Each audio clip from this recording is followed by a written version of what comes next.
दोस्तों हाथरस में भोले बाबा का प्रवचन चल रहा था और प्रवचन समाप्त होने के बाद उनका काफिला बाहर निकला। उसकी वजह से जो भीड़ घर पर जा रही थी उस भीड़ को रोका गया और उस रोकने की वजह से हाथरस के इस प्रवचन में सत्संग में भगदड़ मच गई और कम से कम 150 लोगों की जान चली गई। अब सुनिए ये भोले बाबा कौन है। भोले बाबा का नाम है सूरजपाल, जो कि उत्तर प्रदेश के ईटा जिले के निवासी हैं। सूरजपाल जो है पुलिस की नौकरी करते थे।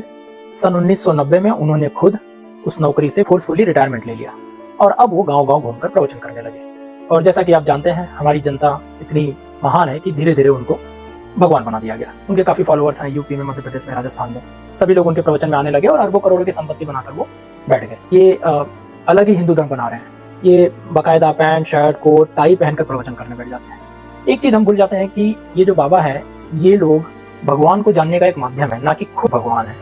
आज इनके पास जितनी संपत्ति है अगर उसका 0.001% भी इनके भक्तों के पास होगा तो उनकी 7 पुश्तें राज करेंगी।